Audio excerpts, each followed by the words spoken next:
you are responsible for yourself. It's a very selfish path in a funny way, because it's like, well, if I can look after my thoughts and my feeling and my connection or disconnection and take full responsibility for just myself, then I can change the world. Because I've seen it happen. I've seen how just by one person saying, I'm going to change, I'm going to make a difference, their whole family's changed. Because we're not just this body, we're this divine energy, this divine light. And when you're able to access that realm, you can just heal. And there were times where my pain, occasionally it would come back, I'd get under stress. And I knew that all I had to do was sit down and do a meditation. And I could just sit and I would be in pain.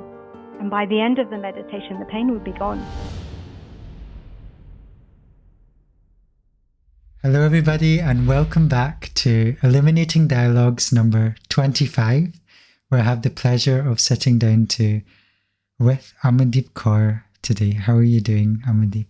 I'm doing really well, thank you, G. Thank you. Thank you for taking the time to sit down and hopefully sharing your wisdom. I'm excited to talk about coaching, Sikh spirituality, because I know that's a journey I've been on. But before we do so, I'd love to give you a short introduction for those who maybe are not familiar with your work today. So, Amandeep Kaur is a Sikh chaplain and holistic coach. From suffering chronic physical pain to internal emotional turmoil to repressed past trauma, relationship challenges, and even a full-on existential crisis, Amandeep searched through Western and Eastern medicine, self-help books, courses, counselling, well-being retreats, which helped a little, but the real game changer was the connection between mind, body, and soul. Amandeep Kaur offers one-to-one sessions, courses, workshops, group facilitation, Sikhi talks, meditations, and co-founded the Sikh Spirituality Network with Dr. Darshan Kaur, which we spoke to in a previous episode. And Amandeep Kaur is here to help us deeply connect with the divine, fearlessly shine her own light, and walk beside you as you learn to shine yours.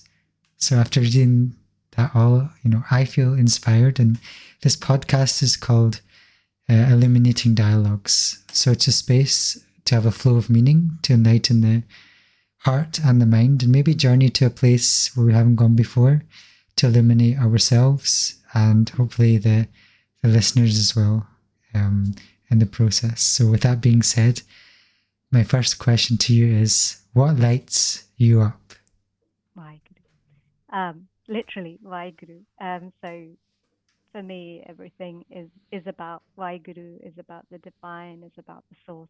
And it's kind of my obsession and my passion. So anything to do with spirituality, anything to do with Sikhi, but really going deeper with it, beyond the surface level, beyond the physical, more going into the metaphysical, if you like, the spiritual aspects of that. That really lights me up, literally lights me up. And also, as you kind of mentioned in the bio, is understanding this mind, body, soul connection that we have, how to not just have that spiritual life, but to have our best physical life as well. How can we evolve ourselves and make that progress so we're able to balance both of those aspects of our lives and live in what I feel like is our default state that Maharaji or all the spiritual paths are really alluding to, which is that state of peace, bliss, of love, of knowing our true selves. That's beautiful. In a nutshell. Yeah, that's really beautiful. And from reading like your bio and your journey, this is our first time talking. So I'd love to explore just how you've kind of, and we mentioned it in the bio, how you started along this journey, how you started to connect deeper into gurbani, and how that journey actually helped you start to integrate this into the workshops that you do, into the modalities that you do to help people as well. Cool. Yeah. So first of all, I'm still on that journey. Maharaji says, until our last breath, our boat is still out to sea. So it's a constant journey. It's still continuing. And So for me, it started with a lot of pain, physical pain, a lot of health issues. Um, and as I was exploring that, having the operations, going department to department, the x-rays, etc., it got to the point where no one could help me anymore. And I started to delve a bit deeper. So as mentioned, I was kind of having this existential crisis, like, is this what life is about? Why is there so much pain and suffering? But interestingly, also developing that journey of understanding why we have physical pain, physical ailments, and discovering that it's connected to our emotions, our thoughts, and we are a whole system. And nowadays, we separate even, our digestive system from, our reproductive system, but actually we're whole beings and it's all connected. So I think my journey, whether it's my personal journey, whether it's my professional journey, it's always really selfish in a funny kind of way, because it's always been about, one, how do I heal? And two, how do I be the person I needed when I was struggling? So that's what's informed it. So as I've, that pain that I was going through, that physical pain, at the same time I was discovering kind of holistic work in terms of mind body. And at the same time, I was starting my Sikhi journey truly. I always say I come from a situation which was Sikhi by name, not by nature. So, I had Kaur at the end of my name, but knew very little about Sikhi. And both of those kind of paths, which ultimately is one path, unfolded at the same time. So as I discovered, how do I start to understand myself, the relationship between my thoughts, my emotions, and my physical health? But also understanding that's not all that I am. I'm not just a physical body. I'm not just my thoughts. There's this part of me which is Jhot Sarup, if you like, Madhu Jhot Sarup hai apna mool pachan, that we are this light of Guru. And, I've always been one of these highly analytical people, which can either work, it can work for you, but it can also go against you on this path. But how it worked for me was I didn't want to stop and still don't want to stop until I not just have the answers, but have the experience that I'm looking for. Um, so as I was going on this journey, I guess I always felt like I want to share this. I want other people to know what I didn't know. I wanted, and there were people along the way who've really helped me. Dr. Darshan Benji is one of those people as well.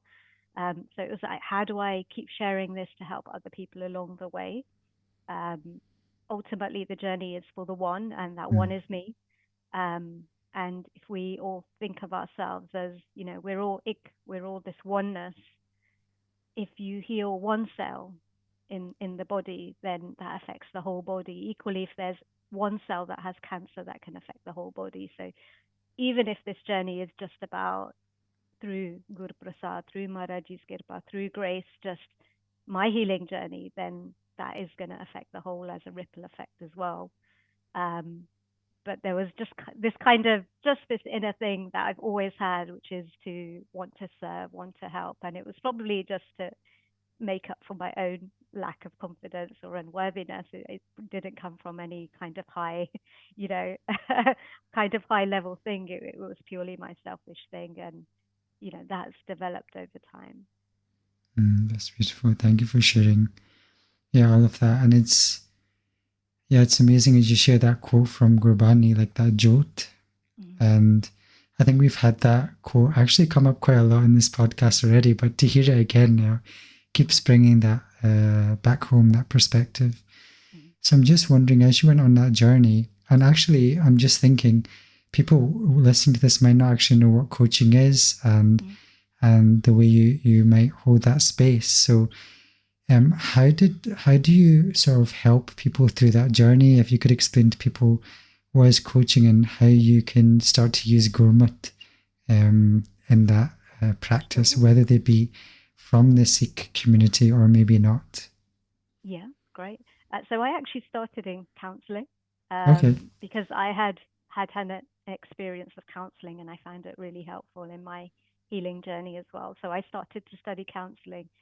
But what I found was, again, just kind of the person that I am, I'm much more practical. Like, what are the solutions? Like, it's great to have somebody listen to you and just hold that space. And I think that's very healing and it's very important, depending on what stage you are at. But for me, it was like, I want the tools. I want to know how things work. I want to know what can I do next? How do I change? So I'd had that counseling and I'd kind of made peace with the past. But for me, the coaching aspect is about, okay, how do I now move on? How do I change my mindset? How do I get what I want to get? And yes, very much still those same skills are involved. You still, the active listening, the reflection, the empathy, the non-judgment, the congruence, all those classic kind of counseling skills are required. But for me, the coaching is, how do you empower that person with Mm.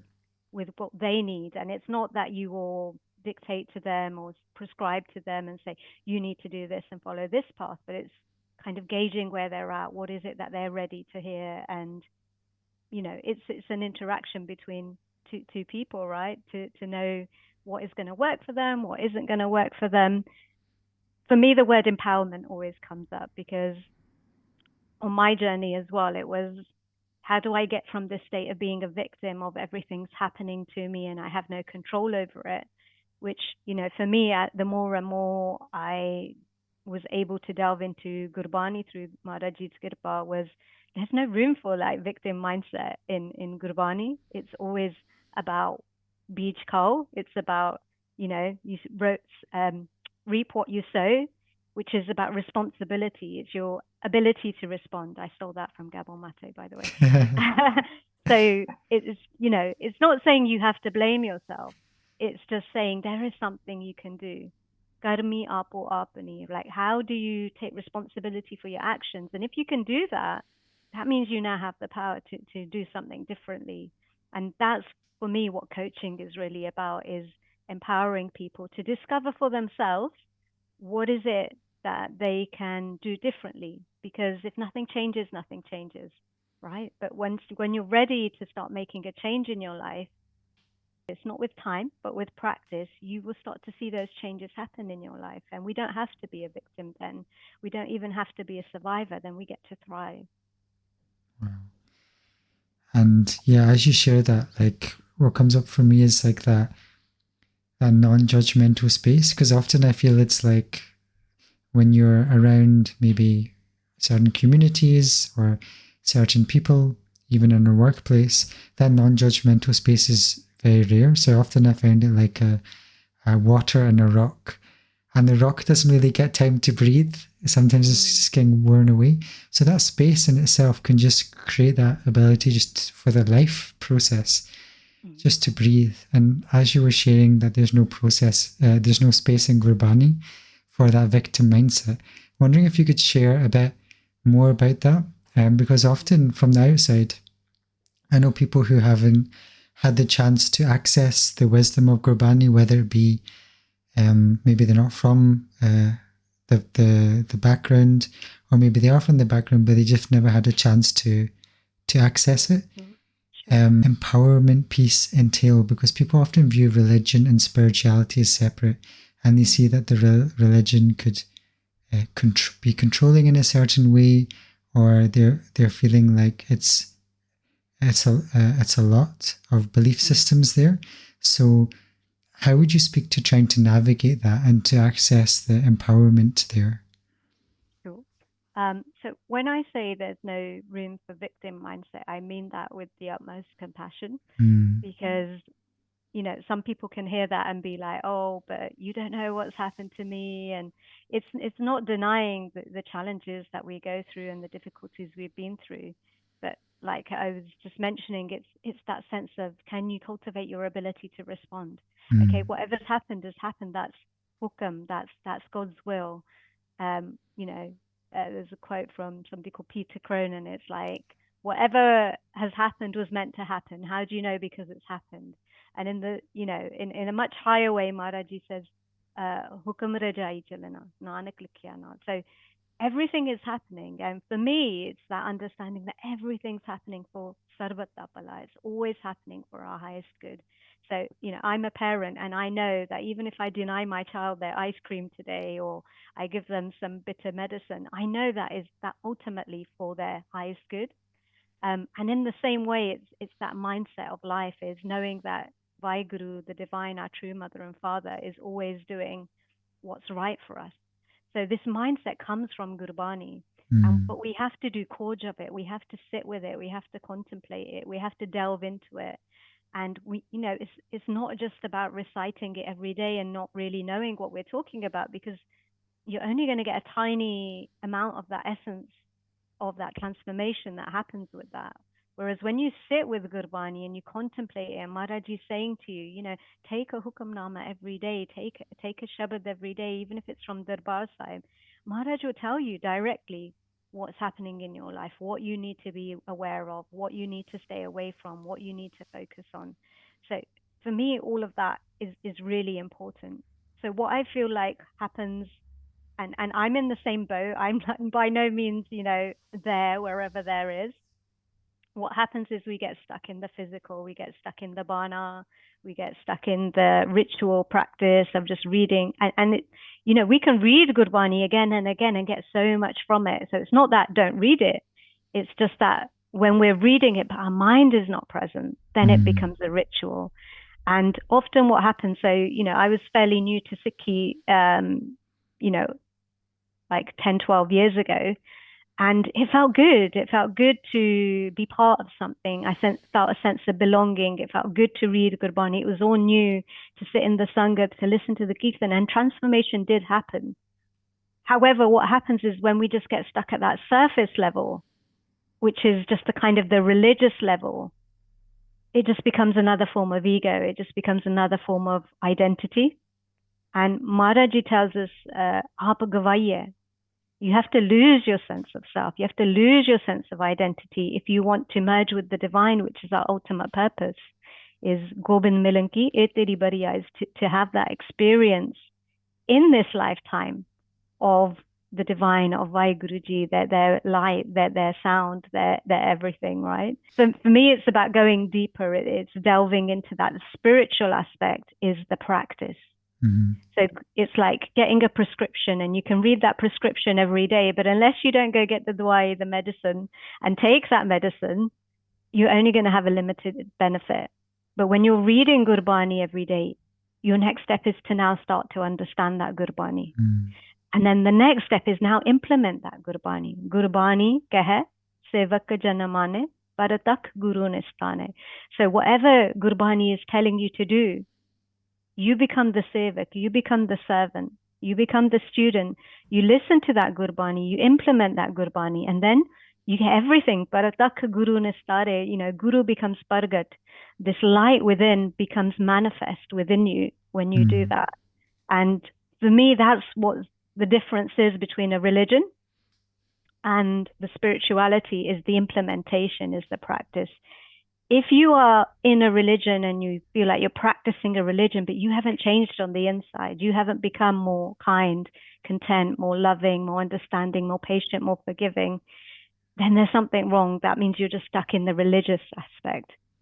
If all of those changes are happening, then that means you're progressing spiritually. Having said all of that, the religious side is needed, because we need the system.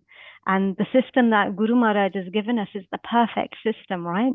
So if we're just reading Gurbani, but we're not implementing it, then we're just going to get ego from the knowledge of it, right? If we're implementing it, we're doing the simran, but we don't have the Gurbani or the Sangat, then we can get into our ego. We can get into Riddhya, Siddhya, and spiritual powers and think that we're the best person there is because we do simran all day long.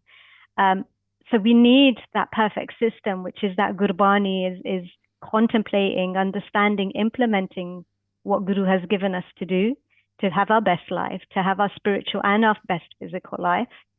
Then you have the Sangat, which inspires you, which helps you to vibrate higher, to transform, and also keep you accountable. You have the Simran, which is the actual practice of what Guru is asking us to do. You have the Seva, which is to help you to channel that, really. Yes, it's about Nimrata, it's about humility, but it's actually when you are connecting and you have all of this energy coming through you, you need to channel that, you need to give that out, and it becomes like a flowing thing. Like the more you give out, the more you get. But also you need what we might call the religious part, the dogma part, which is the red, which is the code of conduct, because that's actually what is going to hold you. So whether that's your nitnem in the morning, evening, and night, your simran, going to the gurdwara, keeping your case, keeping your kakar, being blessed with amrit, all of that stuff is going to keep you on track. And, inevitably we will fall. Pulan andar sabko, apul guru karta. We've all make mistakes. We all have faults other than by Guru themselves. So when we have that system in place, then when we fall, at least we're not going to fall too far, right? Because we have the Sangat, we have the Gurbani, we have the Simran, we have the Seva all keeping us in place. There's so many things I could take this because you've mentioned so many beautiful concepts. Yeah, I think I really like the way you made it very simple and accessible for people. Like you just mentioned the system, and we were talking actually why humans actually need some sort of initiation process or some system that we've, as a society, as a human collective, we just don't have in this modern era, especially having come to different countries around the world and migrated globalization has occurred. I think one thing you mentioned, which was really interesting, is you mentioned empowerment via coaching, but then also that humility and merging. So I've talked to people about this both inside and outside of coaching. Is it at first they seem to be at odds with each other, right? How can I be empowered, but at the same time, how can I be have humility and merge? So I'd wonder if you could also speak to that and how you can help your clients find their light without almost and also navigating the ego at the same time. Sure. So both are required, even though it sounds like it's a contradiction. Even in Gurbani, there's certain places where it's like I was mentioning earlier, is karmi apo apni or ape bij ape kao, basically saying, there's cause and effect, basically. And then there's other places in Gurbani where it's saying we're just like puppets, and Vaheguru is pulling our strings, and tu karta tu hua mujh mein raha na hu, by saying you, nothing is left of me, and there's that merging. So what we've got to understand, and anything I say is my understanding, my interpretation, which is always developing. So take it with a pinch of salt if you like. But my understanding at the moment is, Maharaji is talking about a process, right? So the way that I like to look at it is there's this first stage, which we can map to Dragun, but it's getting complicated, which is, there's this first stage, which we call the victim mindset, which is everything's happening to me, not for me. And I can't do anything about it. And, I'm just unfortunate. But that for me is that stage of just home, that stage of ego where it's all about me. There's nothing I can do. The world is a horrible place. And nothing's going to happen from that place because we are stuck in that ego. This is the Panchur that Maharaji talks about, the 5 thieves. We're stuck in our ego, we're stuck in our desires, we're stuck in our anger, our greed, our attachments. And we're believing these thoughts in our mind because we've been conditioned by society to expect certain things, to desire certain things. So when those things don't happen the way we want them to, we fall into that mindset, right? And when we can't control anything, we fall into fear, right? We fall into anger. So that's where the Panchur play their role, because we think we're just this body. We think our happiness is going to come from the external circumstance. So the next stage from that for me is, the next stage is survivor. And then we're like, okay, I've just got to accept. So a bit of acceptance comes in, and it's like, I'm just going to keep going. I'm going to keep going. But there's still this sense of everything's just happening to me. So that first one I would say is Tamogun. The second one there is Rajogun, whereas this sense of doing, I've got to do things, but there's still a sense of like, I'm kind of in control. I have to do it, but at the same time, everything's happening to me. There's still a sense of if everything else on the outside figures itself out, then I'll feel better on the inside. So there's that balance there. The third part is that thrival then, that thriving, which is, you could map to Satogun, where we start doing, good deeds. We become religious, we become spiritual, we start being compassionate towards other people. And that's that stage where we start to acknowledge there's something greater that's happening. We start to look to a God, to a divine, to humanity, to love. But there's still this sense of I, right? There's still this sense of I've got to do this, I've got to do that. But we've replaced that doing with good actions, if you like, right? It's I'm going to do my part, my prayers. I'm going to do the meditation. I'm going to go serve people.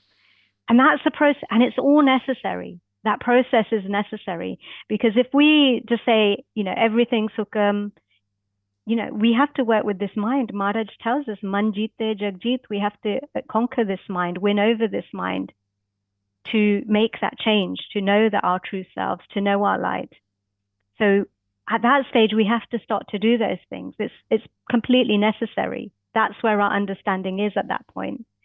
However, as you start to transcend that and you get into the fourth state, which we might know as Jhotapad, Duryapad, Sahajkar, Nijkar, Sachkhand, all of these different phrases Maharaji uses, that enlightened state, the awakened state. That's where there's nothing left, because you've done those actions, you've done the meditation, you've done the simran, you've understood gurbani and implemented gurbani. At that point, there's no thoughts left in your mind. There's no conditioning of victim. There's no conditioning of survivor. There's no conditioning of I am the one who's doing anything, because you realize that everything is Vaheguru. So when you're doing that meditation and you're killing the thought, you're cutting the thought, and you start to have that experience of the divine, and it's very much about the experience, not just, the knowledge, physical knowledge. It's that you start to have this experience that actually, I don't need to be in control. I have this divine destiny. When I say I am, it's the wrong statement. It's tu karta. You are everything. Vaheguru is everything. And that's where you get into the state of surrender. And there is nothing to be done. There is no one to be. There's, nothing to achieve, because it's all flowing through you. You get that divine will coming through you, and you just know, okay, I've got to do this. It doesn't mean you sit there and don't get up from your bed, but you are divinely inspired, and those gurmukhs who are of a higher vasta, not me, they will have that Turki Bani. They will have that direct communication coming through them, that direct flow of hukam, of naam, that is saying, okay, you need to do this today. And it's not like a message. It's not a voice in your head. It's just an inner knowing. It's like the highest level of intuition you can get. So I don't know if I've clarified or made it more complicated, but that's how I understand it right now is, if you think about it, we've been conditioned with all these thoughts, all these expectations, thinking that our happiness lies outside of us. Call it your karma, if you like, your karma, according to what we've done in the past as well, what our mindset is, what has happened in this lifetime. But there's a clear instruction in Gurbani to jap naam, right? To connect to naam, to connect to Shabad. It doesn't say don't do anything. It says connect to naam, and then you can surrender. So the second part is that doing. We have to do that simran. We have to connect to Gurbani. We have to come into Sangat. And then as you're doing more of that, the more you're doing it, the more the you is being washed away. So Maharaj says, Pariye mat papa ke sang, oh tope nave ke rang. So when your mind is full of these thoughts of separation, the desire, the anger, the fear, the attachment, Pariye mat papa ke sang, when your mind is full of that, then what do? Oh tope nave ke rang. You wash it with naam. So the doing is the naam, is the meditation, is the chanting, is the simran. The mind has to be involved in that. And as you do that act, the more you do that act, the less of you remains, and the more you experience that. Sab Gobind hai, Gobind bin nahi koi. Everything's Vaheguru, everything's divine. There is nothing but divineness.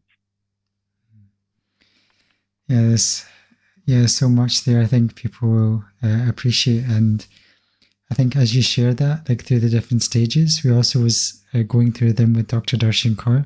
So for the viewers there, that will be very helpful, to build on that knowledge. We also had some amazing graphics, I think, from Sikh Mind as well. So as people then, as you're seeing sort of people with this, not just understanding, but this experience of going through of course, these different states of tamasic, rajasic, sattvic, and of course, going into that fourth state. And maybe you're sitting there as a coach. What sort of common challenges are you seeing in the collective? Whether that be your clients or just generally that you're researching that you feel is present in today. So I would say it's not really all that different to, that the message of gurbani is still just as relevant today as it ever was. Now, maybe instead of people going to gambling places or those kind of negative places, people are accessing it on their phones at home, they're accessing it on the TV. We are still experiencing. So what I see is a lot of relationship issues, husband and wife. And again, we've dressed it up as empowerment now. And we've said, you need to fight for your rights. I'm entitled to this. But we haven't considered what is your responsibility. We've considered what I'm owed, and we're growing up with a culture of I'm owed this and I'm owed that, but nobody's considered, well, what is my responsibility in this? And Guru Maharaj is very clear in that, is like, you are responsible for yourself. Again, it's a very selfish path in a funny way, because it's like, well, if I can look after my thoughts and my feelings and my connection or disconnection and take full responsibility for just myself, then I can change the world, because I've seen it happen. I've seen how just by one person saying, I'm going to change, I'm going to make a difference, their whole family's changed. And Maharaji tells us in Gurbani, Sari kul nu utaro. You save your entire family, your entire generations. So what I see is with some clients is sometimes that sense of responsibility isn't there yet. So that's what we, in the coaching world, you would say that person is not coaching ready. And it might be that, and you still treat that person with compassion. It's just that that person is not aware of what their power is yet, how much power they have. They're not aware that Vaiguru's light is shining within them. So in that case, sometimes you need to go back a little bit. That's where the counseling might be more helpful, to help create that sense of, self-awareness, self-compassion. But that's also where counseling, psychotherapy, things like that can keep us stuck, because we're always talking about I'm a victim, it's all my parents' fault, that kind of Freudian thing. And again, where Sikhi is empowering, or where the spiritual path can be empowering, is to say, yes, all of that happened. Yes, you've been through all of that. But right now, you have a chance. You have a choice. What are you going to do with all of that? Like if you'd said to me 10 years ago, Amandeep, I can, take all your pain away, I would have taken it, right? Because I was in so much pain, excruciating pain. I'd wake up in the middle of the night. I couldn't look after my children. I couldn't go anywhere. I couldn't do anything. And, nobody could give me an answer for this. So at that time, if you'd said, I'll take all your pain away, I would have said, please do. And I was blaming everybody by then. I was like, it's the doctor's fault. It's, so-and-so's fault. But now, 10, 12 years later, if you said that to me, I was like, no chance. Because it was only through that dukh, through that suffering, through that pain, was I able, through Maharaji's grace, to come on this journey to, yes, I had to face my, childhood trauma, what people had done to me.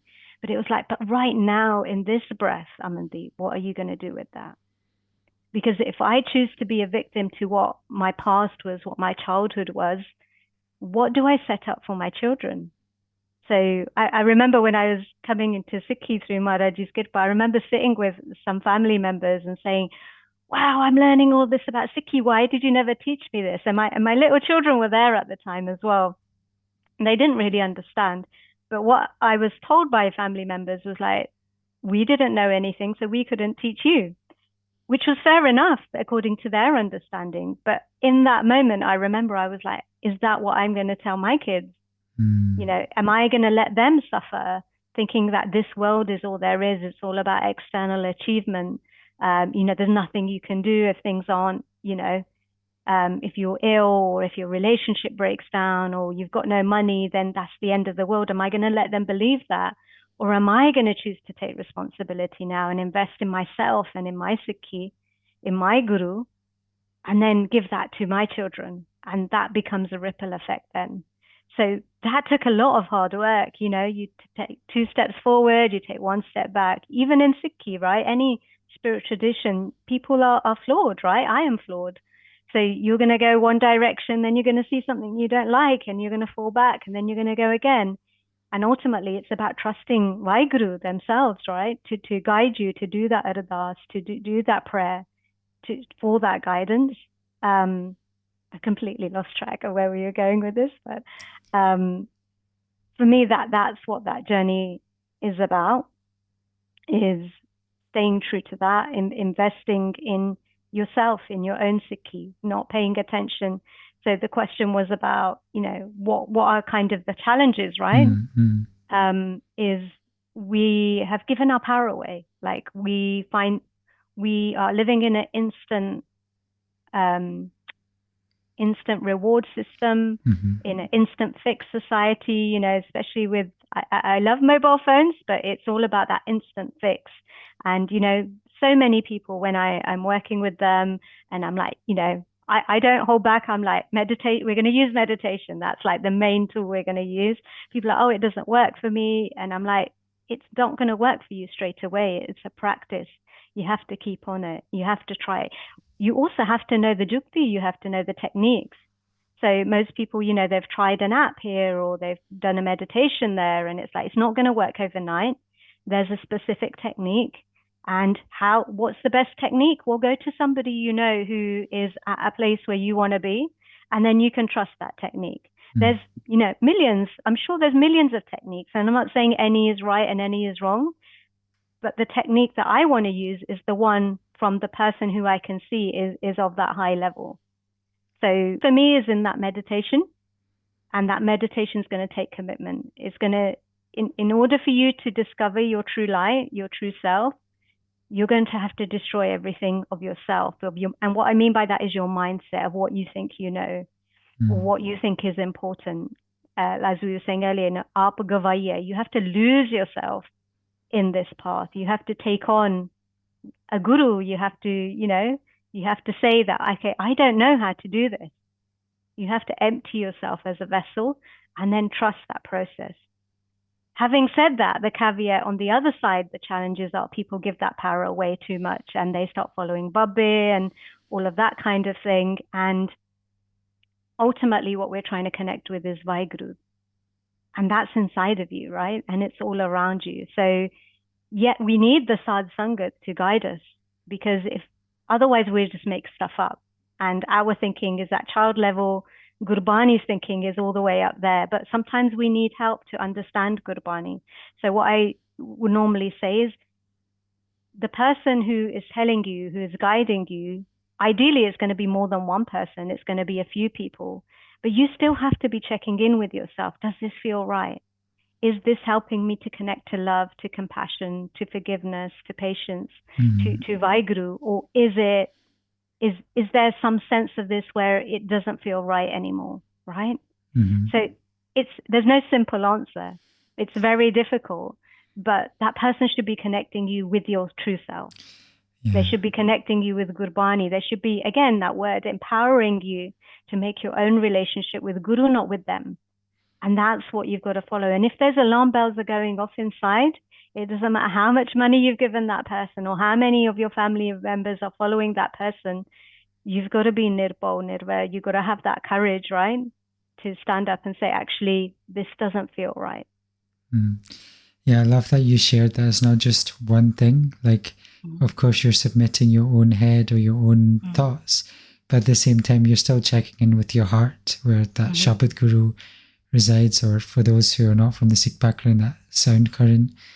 So it's like, because often the mind just wants a simple answer or just to follow something. So I like that you really broke that down with the nuance. And you're also talking about the cultures and conditioning. And in many ways, it's also, because I'm also coming from Punjabi culture background, I'm sure you are too, there's also this cultural aspect at the same time. So it's also navigating past this. So when we're talking about empowerment, responsibility, there's also a sense of boundaries, But sometimes we can see, like, there's a form of seva, which is giving from, one's heart. But then there's sometimes that overdoing aspect, which can actually drain us of our power. So wondering if you can also speak to those who maybe struggle to also set boundaries and what that really means in terms of gurbani and what they're actually looking after.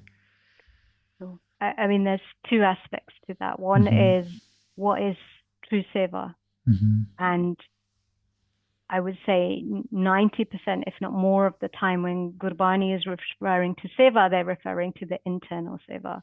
They're referring to the mind serving Vaheguru, which is the simran, right? It's being in that state of presence, not serving the banchur, not serving your ego, not serving your desires, your anger, your greed, but being in that state of pure presence. That is the true seva. If you are doing that, then you can give because your cup is full, right? Because you are internally whole then. And what tends to happen, and this is very much me, up until recently, I would say, was I was trying to serve from a place of lack. I was trying to serve for approval. Like you said, there's the Punjabi culture. There's also Sikh culture, which is not true Sikhi, but it's a culture that's built up around a misunderstanding of what Sikhi is, right?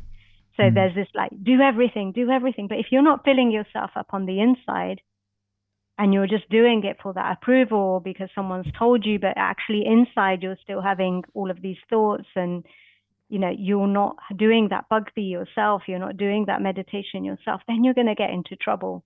You're going to run out of energy. You're not going to get enough sleep. You're going to become resentful. That's the biggest thing that I see. That was my issue. I was taught, do everything for everyone. My name's Amandeep and I'm a recovering people pleaser. So, we have this, especially for women in the Punjabi culture and many other cultures, and obviously men as well, but especially for women, is this sense of, you're there to serve your husband, you're there to serve your family, keep your mother-in-law happy, keep everybody happy. Don't consider yourself. And back in the day, women could do that because they had something they were plugged into, right? They were plugged into the divine. They were plugged into their community. They were plugged into their gurbani, to their simran. And so they could give that without second thought. But if you're not plugged into anything, it's going to turn into desire, expectation, anger, resentment. So for me, that's changed over time. It's almost like, a caterpillar will eat and eat and eat, and then it withdraws into the cocoon. That for me is, and then it comes out as this beautiful butterfly. That's the perfect metaphor for the spiritual journey. Just my experience, but I had to withdraw myself from everything and everyone and just go really inside with the help of gurbani, with the help of sangat, with that meditation, that simran. It was, okay, I'm just going to let go of everything that I know to be true outside of me. Even to the extent where I was like saying to my husband, just look after the kids, because I just need this time to heal. So I had to withdraw myself like that cocoon. But then through Maharaji's grace, through that kirpa, as you start feeling more and more connected, then you want to give that energy, right?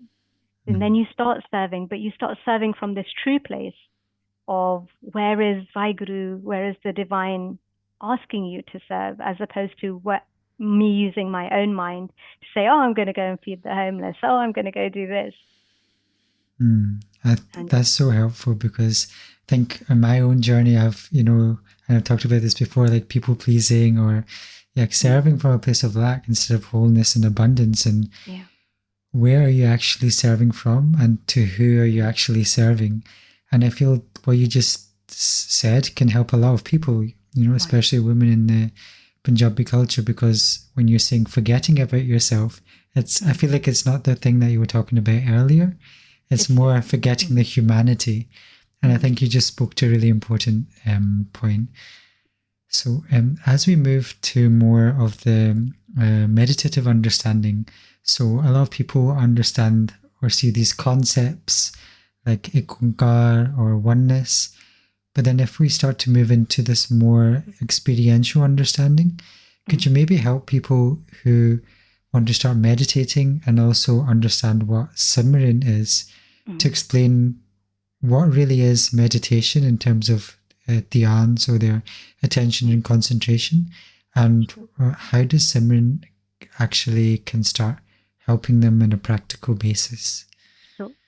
So I think the key concept for me to understand was there's two paths that we can be on. So Maharaji says, live tat doe raah hai, hukmi kar kamaye. So we're going to kama, we're going to earn a certain path. Now we can either be on this path of materialism, which is that. That's where all that conditioning is. From the minute we're born, as Maharaji says, we become attached to our mother's milk, we become attached to our siblings, to our toys, our holidays, our homes. And we think happiness lies outside of us. And actually what Maharaji is saying is we're asleep. We're stuck in this subconscious mind, if you like, of everything is outside of me. And we believe all the thoughts that we're having. We believe this internal voice, which is actually the voice of the ego, the homme, if you like, or the panchor. That's one path that we can be on. Now, we might become aware that that's not true. We might read gurbani and realize, actually, don't be attached to Maya, don't be attached to the physical world. But that doesn't necessarily change our thoughts processes. And we know that, from our belief system, our thoughts will arise. From our experiences, our thoughts will arise. And if we believe every thought that comes in our mind, from there, that's man, but then that's where our words are going to come from. Karam, then that's where our actions are going to come from. So it starts with a thought, but where's that thought come from? It's come from the TV, it's come from, as you were saying, culture, right? Punjabi culture or whatever stereotypes. It's come from traumatic experiences. It comes from fear of the future. And now we have this voice in our head, which is our ego, which is saying, you're not good enough. You're a bad person. That person's a bad person. There's blame, there's shame, there's guilt, and we're believing this and we're suffering and we're struggling. But we're thinking that our happiness lies outside. So that's one path. But what we've forgotten on that path is we're divine, right? That divine light is within us. Now, where meditation comes in is first when we meditate is we become aware there is a voice, right? There is this voice in my head, and it's not necessarily me. There are thoughts going on in my mind. And that thought sometimes sounds like my mum or my, primary school teacher or my boss or whoever. So that first process of simran, of chanting Vaheguru, or any, whether it's mindfulness or other traditions, that first step is just becoming aware that there is a voice in my head and it doesn't always tell the truth. It's not always kind to me, and I don't have to believe what it's saying all the time. So that is, first of all, is the awareness. Then as you continue to meditate, and you talked about simran. Simran is just chanting God's name. And when I say just chanting God's name, it's not just by the mouth and the tongue, it's your mind has to be present with that. Your mind has to be in that state of presence. It has to hear that name being chanted.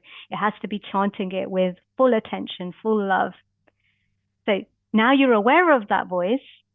The next step is Manjite Jagjit. Now you've got to learn to overcome that voice. You've got to control it, that ego, as opposed to it controlling you.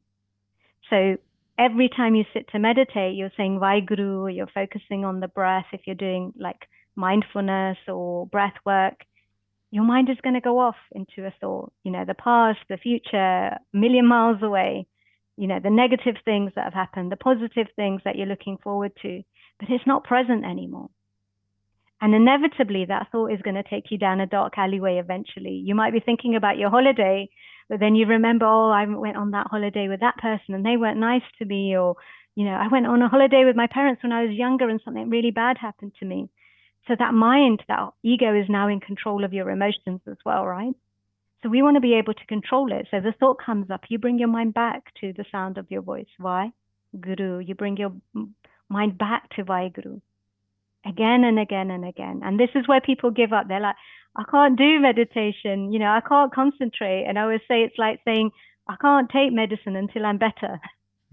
Because that is the medicine. Sarabroga Okhad Nam. For all disease, the cure is Nam. Nam is that meditation. So yes, if you have a busy mind, meditate more. You need this medicine more than anybody, right? But as you practice, we have a saying, a motto in our house, which is practice makes progress. You know, if my kids say, I'm not good at football, I'm not good at times tables, I'm like, but have you practiced? And they're like, no. I'm like, practice, and then let me know how you get on. And then my son comes home and he's like, oh, I scored 2 goals and we won the match. I'm like, what did you do? You know, you were saying you were no good at it. And he's like, oh, I practiced. Or my daughter's like, I got this mark in my times tables. I'm like, what did you do? And she's like, I practiced. So this is a practice. We call it abhyas, nam abhyas. We have to practice. We have to sit with that mind. First, we are aware of the content. That's really uncomfortable, but you have to sit with it. Now you're aware that that voice in your head that's negative, that's always in desire, it's always in lack, it's always in guilt, shame, blame, negativity, anger, fear. You become aware of it, and now you can start to control it. So you bring the mind back, and it comes up again. And the problem is we get uncomfortable and we think we're not doing it right, but you are. That's part of it. The win is when you bring the mind back. Doesn't matter how many thoughts you've had. It's when you go to the gym, it's about, you know, how many reps have you done? Every time you bring that mind back, you've done a rep. No one expects you to run a marathon on the first try, right? So you start with that 5-10 minutes and you build up. And then the next stage is then you start to create this space between the thoughts. And that's where, I want to say the magic happens, but that's like just downgrading it. But that's where the kirpa happens. That's where the grace happens. Because that's where you start to get that space where the light can shine through, where that Vaheguru nature can start to shine through. And in Sikhi, it's called the place of sun, of space, the void. Lots of traditions. I love mysticism. So, you know, I look into Christian mysticism, Sufism, and obviously gurbani is all mysticism. But they all talk about this void, this space where there is no thought, where you're not even feeling like I am this body, you're not these thoughts. And that's where that Ishnan happens. That's where that cleansing happens. So at that point, there's not even any trying, because when you come back from your meditation back into the body, there just isn't so much anger there. There just isn't so many desires there. So much impatience there. Akan oka sacha now. It's difficult, but it's really simple, right? The technique is simple. The technique is chant Vaheguru's name, gaviye, sing Vaheguruji's praises, Vah, Guru, wow to the divine, right? Wow to that light within, Vah, Guru, suniye. But you have to be paying attention to what you're saying, because you have to tune into that presence. And when you're tuning into the sound of your voice, what you're doing is you're practicing tuning into the sound of the Shabad. So eventually, when you start to eradicate those thoughts, you will be able to hear that primordial sound, which is the sound of God, the sound of the divine that's within you, within all things, that vibration. So you're training your mind to tune into that sound. Gaviye, suniye, you have to be in that state of listening, not just chanting and your mind is everywhere. You've got to practice that. It takes time, not time. It takes practice. It takes practice. And then mana rakhiye bhau. And that's where then that experience of divine love, that truly unconditional love starts to come up within you, right? Yeah, I love that. And the phrase you shared as well, practice makes progress. Which is different from perfect. And yeah, it's such a lovely thing to hear. And, you know, especially with my clients as well, or in corporate meditations I do, it's that gap in between the thoughts. And I don't know if you're familiar with internal family systems, but we talked about that in a previous episode. And even in the modern psychology now, they're talking about when a part is burdened, but when we're giving attention to that part, some by grace or, you know, in a magical way, by its own nature, it becomes unburdened. But it's that attention we give to that part. Hey everybody, sorry to interrupt your podcast, but if I could take the time to ask you if you could please subscribe to this channel. This would help me as I grow the channel to share the deep knowledge and wisdom of our guests, and I'd love to share that I'm offering one-to-one coaching if you want to dive deeper and know what lights you up in a safe and professional manner, to do things wholeheartedly for a career you like, and to do things such as meditation, dive into your personality with certain Eastern and Western tools.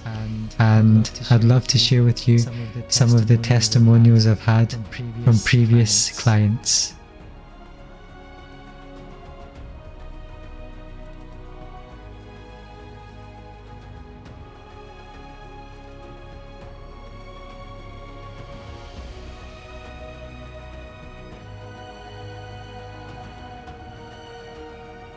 So if that floats your boat and you'd like to go slow to go far, then you can have a free strategy session with me. You can visit my website, Jhoty.com. That link should be in the description. Enjoy the rest of the podcast. And I think that's why I love how it's in rag melody so much, because those, like you mentioned, fear, shame, blame, guilt, those low vibes, obviously they're part of us, but I think giving them attention and giving them that love, giving them almost coming from the mind into the body almost, because often we can be caught in a lot of concepts, but actually coming into the body and feeling what's actually happening there. So I'm wondering also if you can speak into what your knowledge and investigation has been into, understanding the body and also physically, but also metaphysically. And you mentioned mysticism. So maybe some of the understanding and learnings that maybe people can tap into, perhaps if they're coming also from another culture. I think one of the most profound things that covers all of that is this concept of as within, so without. So jaisa seve, taisa hoye. So whatever you serve with this mind, that is what you become. So if we are serving anxiety, we are serving fear, we are serving hatred, that's going to manifest. How do we serve? We serve through our thoughts, right?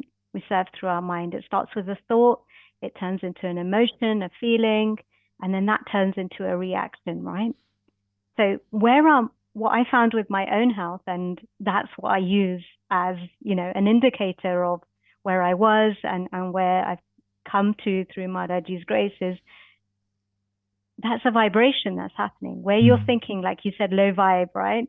So when we're thinking in that low vibration way, might not even be aware of it. When we're in anger, resentment, anxiety, that is going to affect the cells within your body, right? So let's just look at it from a science point of view. We have this fight-flight system, right? So if you feel like something is a threat to you, we call it the classic saber-toothed tiger, right? Which nowadays is the mother-in-law, or it's, the text message, or your boss, or the email, or your partner even. Something happens which puts you in a state of stress. What happens? You go into fight-flight. Cortisol, adrenaline, all of these stress hormones are released in your body. Now, what normally happens for an animal is when they get away, they will shake it off, or they will just forget about it because their mind won't keep going back to it. But what do? That message is always pinging, right? The family WhatsApp group is always pinging. We're watching news on constantly 24 hours a day. Whatever it is, that person that you live with is triggering you. And so we're constantly releasing those hormones of stress in our body. And when that is not physically happening, what's happening in our mind? Something happened 20 years ago to you, and you're still thinking about it, and the mind and the body don't know the difference. So every time you think about that traumatic experience, you're releasing the adrenaline, that cortisol, you're in that fight-flight response. And what happens is you can't heal them because you're getting ready to run or to fight or to hide or to please that person. Your immune system, your digestive system, your healing system has all gone online. But it's your state of mind that's putting you there, right? Because you're still thinking about what happened yesterday, last week, 10 years ago. And that's where these things like cancer, autoimmune disease, from my perspective, my personal opinion, get your own medical opinion, a lot of these physical diseases are just coming from that state of mind. In fact, in Gurbani, Maharaji tells us, Farida, bureta palakar, gussa man na hadai, dehi rog na lagei, palle sab kich paye. So what Farid ji is saying is, Wish good upon someone who does bad to you. Why?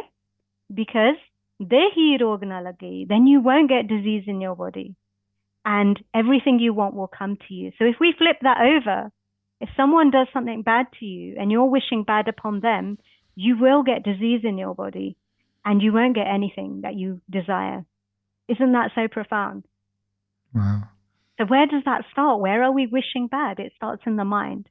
When we're having these constant negative thoughts, that's having a reaction in our body. Just like if I say, think of the best time in your life ever, one moment, you will release that oxytocin, you will release those other happy hormones in your body, right?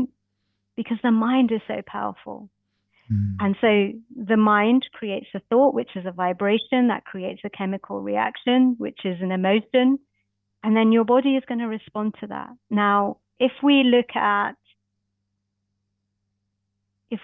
meditation, for example, is you're learning how to connect to peace, because beyond the thoughts is your true nature, is true peace, is true bliss, is true love. So if you are practicing going into that state again and again and again, and yes, it's not time, it takes practice, then it makes sense that your body's going to start to heal, right? It's going to start to feel more peaceful. It's going to start to want to be here. It's not going to create that disease in your body anymore. So sometimes what happens, and what happened with me, is, when you go through certain traumas in childhood, you go into the state of dissociation where you're not in your body anymore and you just kind of get on with it. Again, I would say that's the sleep state, according to Gurbani. You're just getting on with things, that survival mode, if you like. So sometimes I feel like it's necessary to practice coming into the body. So at the very basic level, practicing some sort of body scan, which you can just type in body scan in YouTube or on a meditation app, and just practice being in the body. And that helps you on a spiritual level as well, because you're practicing presence then.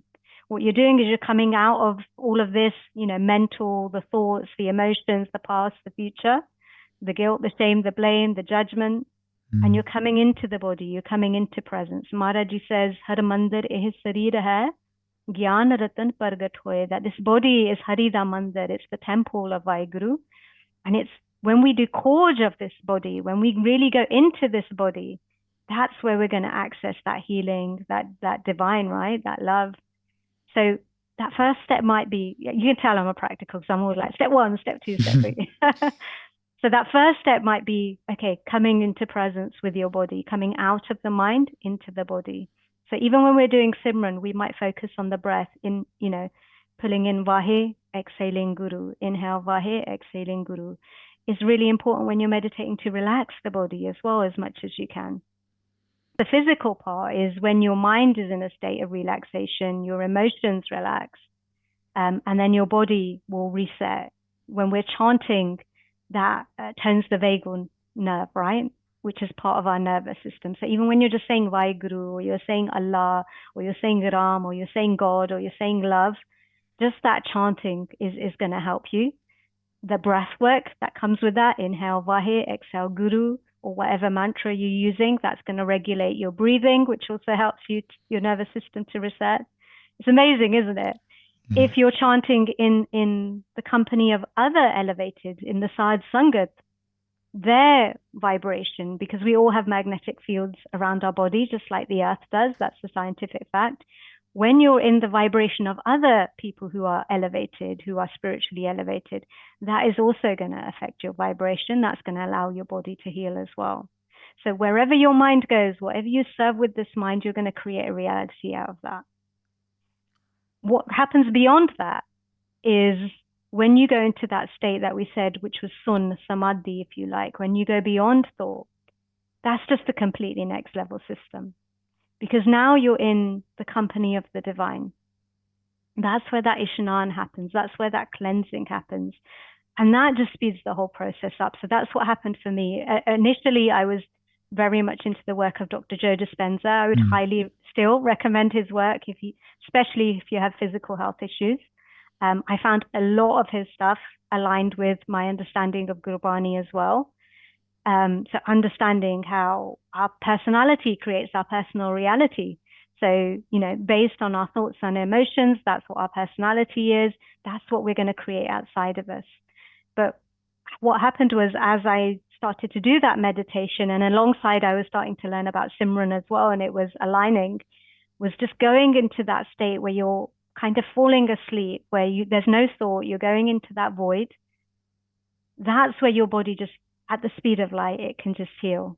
And I know that's difficult to believe in this very rational, analytical society that we live in, but I can tell you that was my experience. I can tell you that's been the experience of hundreds of thousands of people around the world. Just the handful of people that I've worked with have experienced that, not because it's my work, but because it's Guru's, and I've drawn from Joe Dispenza's work as well. Is because then you're not working, as Joe Dispenza says, matter to matter. It's not I've got to change this and then I've got to heal one cell at a time. It's energy to energy, right? Because we're not just this body, we're this divine energy, this divine light. And when you're able to access that realm, you can just heal. And there were times where my pain, occasionally it would come back, I'd get under stress. And I knew that all I had to do was sit down and do a meditation. And now it's just, I can just do the simran. At that time, I was using, Joe Dispenza's guided meditations. And I could just sit and I would be in pain. And by the end of the meditation, the pain would be gone. And, people, if you look at Joe Dispenza on YouTube and type in testimonials, you'll see people have healed from like 4th stage cancer, autoimmune diseases, even things that people say are uncurable. And all of this is also backed up in gurbani, like we said, Sarbaroga Okadanam, right? So the cure to all diseases, whether it's mental, emotional, or physical, is that connection to the divine, because there's nothing the divine can't do, right? Yeah, it's so powerful hearing all of that journey, and I hope people listening to this as well feel inspired, and that really speaks to the mind-body-soul connection that we spoke about at the start. I know Dr. Ian McGilchrist as well, he talks a lot about how we're caught up in the left hemisphere trying to rationally analyze things, but when we can access that almost artistic state or that mythological understanding or that openness, hopefully transformation can occur. So as we slowly begin to wrap up, I'm just wondering if you can also share about praise and gratitude. I know you mentioned about Farid, Sheikh Farid, and praise and gratitude, and how that's really helped you in your life and also clients' lives as well, because people can often see praise and gratitude just as words, but how does that component actually shape your life and your personal reality? Yeah. So again, just to draw back from the last point, is whatever we focus on, we become. Jaisa seve, taisa hoye. So if you are living your life in this state of mind of praise and gratitude, we all know what that feels like. If someone gives you a present, right, and it's something you've always wanted, you're in an elevated state. And so the trick is, how do I stay in that elevated state? So for me, there's two things. There's the knowledge and the practice, the gyan and the dhyan. So for me, that framework of gurbani, what I've got from that is Vaheguru is loving. Vaheguru is all loving, all compassionate. Vaheguru is my true parent. And as a parent, what I know is they only ever want what's best for me. So no matter what is happening, I can say Tera kiya meeta lage. I can say whatever is happening is sweet to me.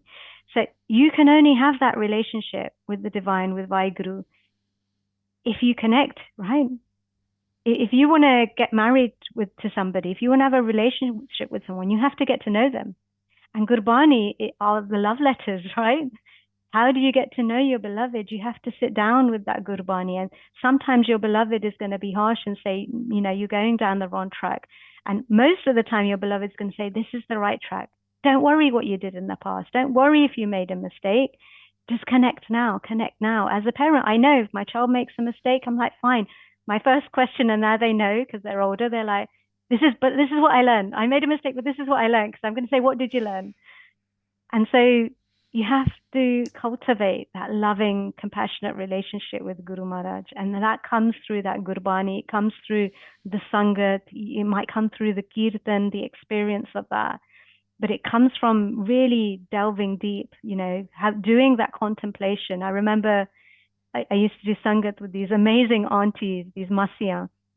And one of them was like, oh, I was just sitting there today and I was looking at my hand and the veins in my hand. And I was thinking, oh, wow, isn't it amazing that when I cut myself and, you know, that divine intelligence just heals that. And they were just in this state of constant praise and constant gratitude. And that's a mindset that we want to take on. But what happens is we think life gets in the way and we think that spirituality or Sikhi is separate to life. And my experience has been, it's not, it's our framework for life. We want to live our life according to that gurmat, according to that state of praise, joy, peace. But you've got to make that relationship with Guru through getting to know them. And the ultimate way to get to know someone is to meet them. And that is our purpose. Gobind Milanki, e teri bariya, is to know Vaheguru, is to have that milap. And so that's where that practice is needed, that dhyan, that meditation. Because ultimately, when we go beyond our thoughts, we have that experience, a real experience, or a multi-sensory experience without the physical senses of that shabad, that sound vibration that you mentioned earlier, of prakash, that light, which is beyond these eyes, of, you know, just your whole body being engrossed in just this loving vibration, but yet you have no body. So that is that next stage of that experience, right?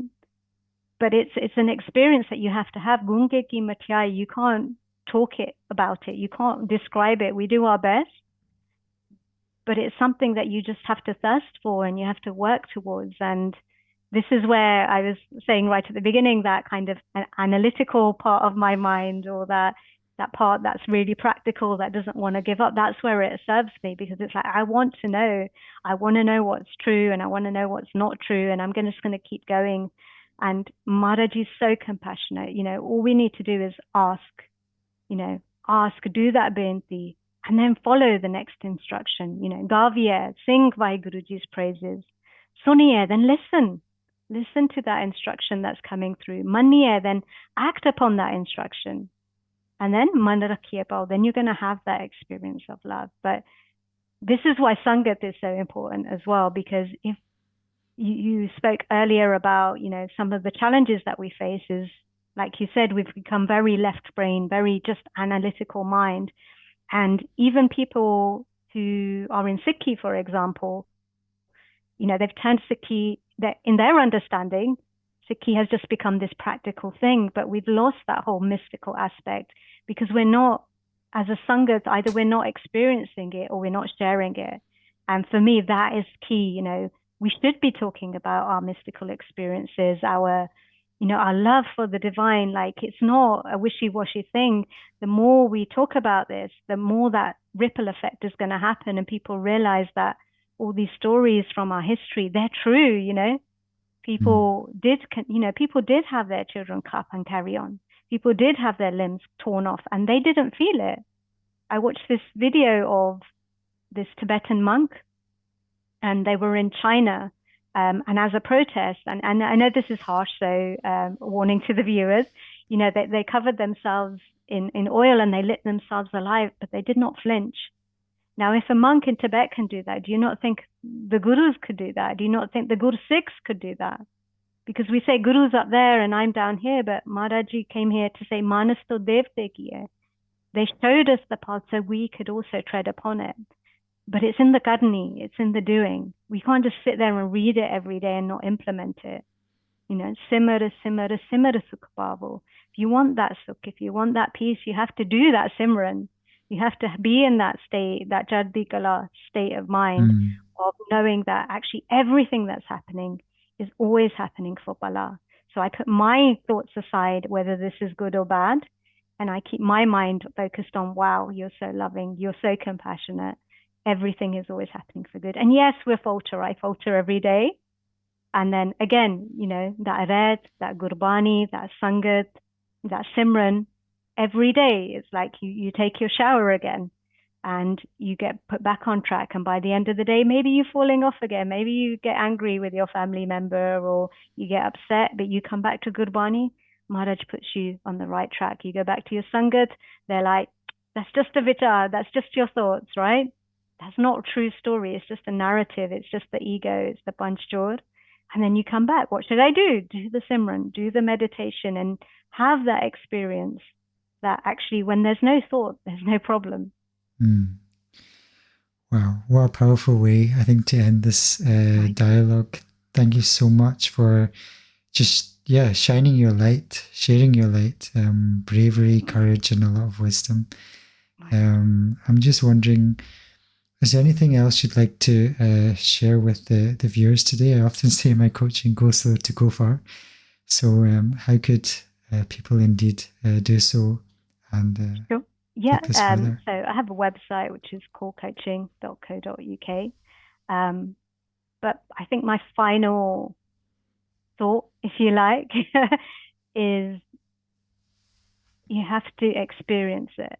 Like, don't give up. If you know in your heart, mind, and soul that there is something more to life, which most people will have that inside of them, just pursue it fearlessly. Just go for it. Whatever you think is right, just go for that, and keep going until you have that experience of that, because it is real.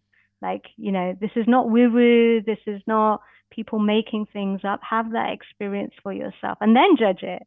Then you can say it doesn't exist, but don't do it the other way around. Don't be like, oh, none of that exists. I can't heal. I can't do this. I can't do that. Try it, go for it. Commit yourself to it. And you will get the fall of that. You will get the fruit of that. Awesome. And where can people reach out to you on Instagram, on social media as well? Sure. Yeah. So on Instagram, yeah. Cool. And I'll put those links to your website and Instagram as well in the description if people want to reach out and also need some support. So thank you everyone for listening to all of this. And I hope this has inspired you to, shine the light in your own life. And thank you again, Amandeep Kaur, for taking the time to sit down and share. Thank you, Ji. Thank you. Waheguru Ji Ka Khalsa, Waheguru Ji Ki Fateh.